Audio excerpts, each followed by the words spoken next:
Immediately to the west of London is Berkshire, also known as the Royal County of Berkshire. But what are the prettiest towns in this royalty endorsed county? Well, to find out, I visited them all personally, and my conclusions are presented to you in this top 10 list. As a disclaimer, this is not a social commentary, nor is it a guide on where's nicest to live. It is merely a beauty contest, judged by yours truly. So let's get straight to it.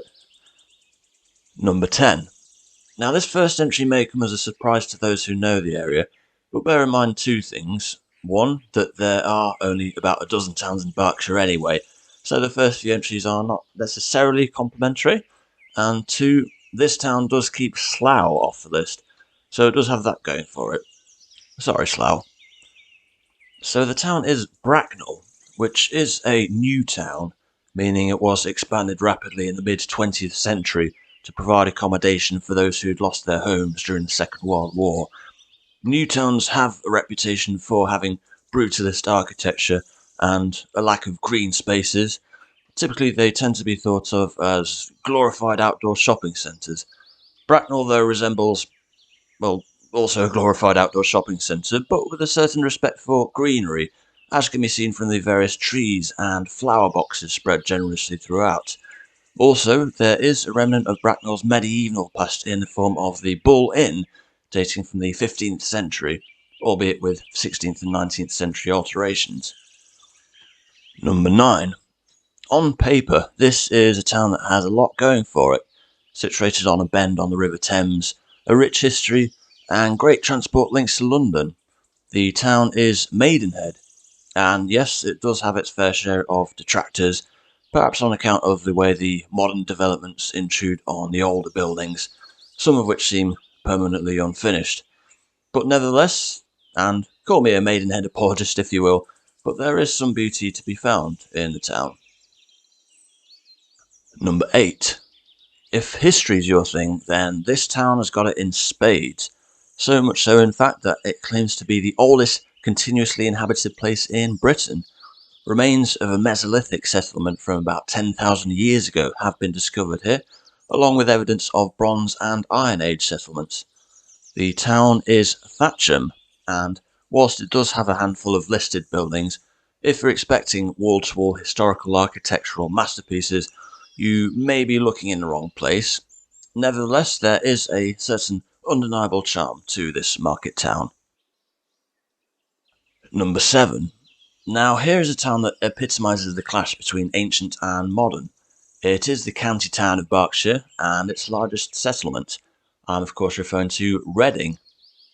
Like with any big town, there are certain streets that are sheer urban sprawl epitomised, but this is offset nicely by some of the older structures which remain in place today.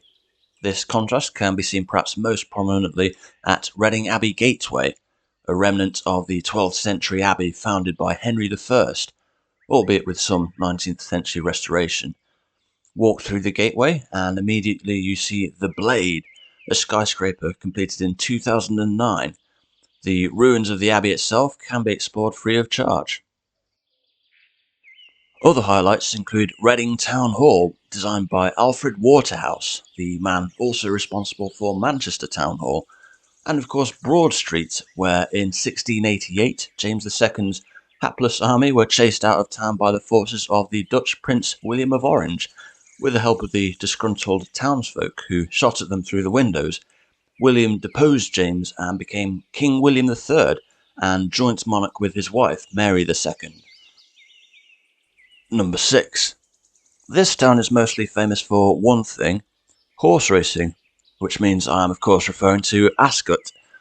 The racecourse here was founded in 1711 by Queen Anne, to whom the opening race of the Royal Ascot Racing Festival is named after, the Queen Anne Stakes. But the first Royal Ascot wasn't held until over half a century later, in 1768. Today, it is one of the most famous horse racing festivals of them all, noted for its strict dress code, with the men typically wearing top hats. Aside from the racecourse, though, the town itself is as elegant as might be expected, albeit a little on the small side, with the town centre comprising of more or less one street. Number 5. This market town has a unique industrial history. Since the medieval era, it became known for its bell foundry, which supplied bells for many churches in the south of England.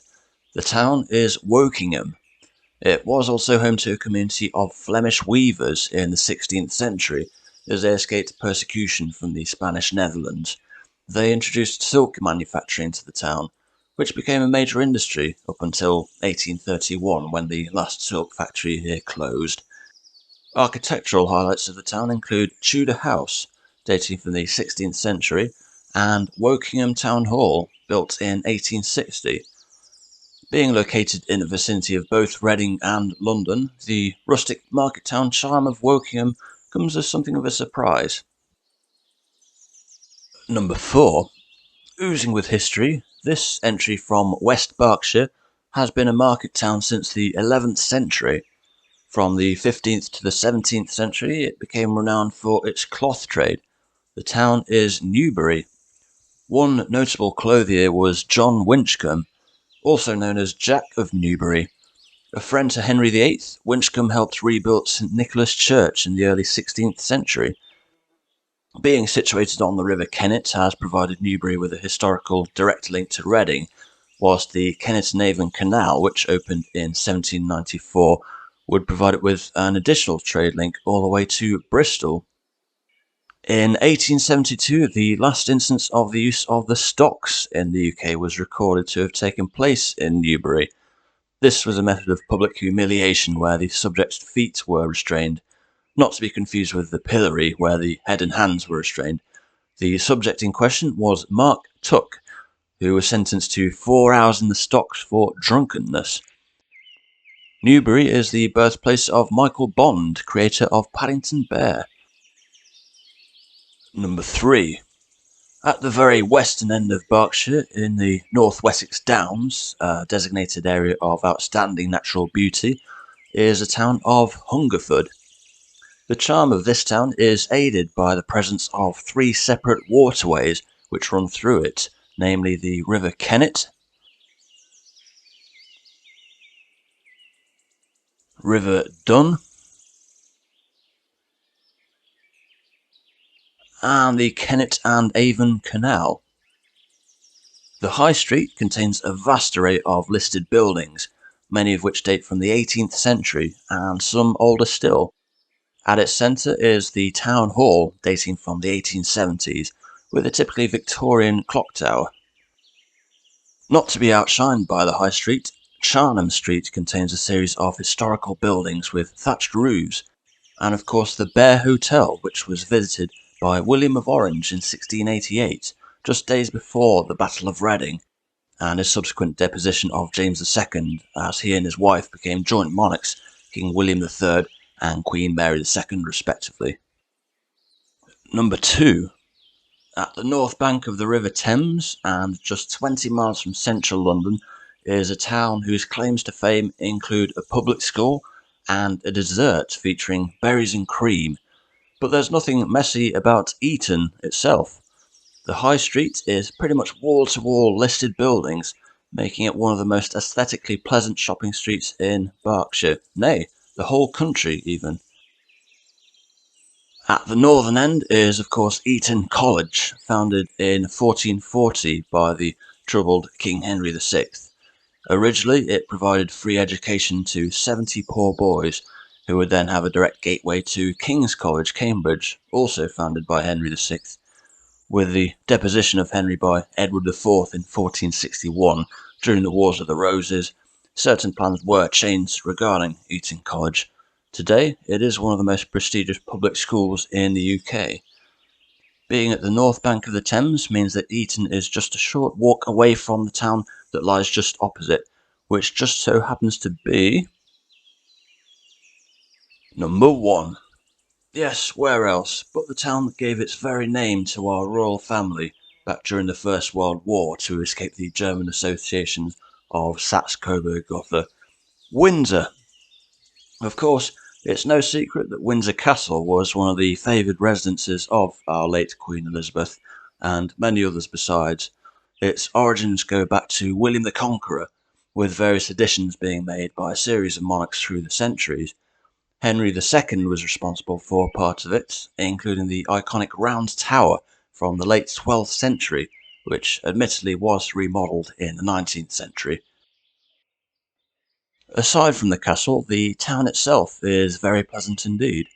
Of particular note is Church Street, with the tower of St John the Baptist Church visible in the background.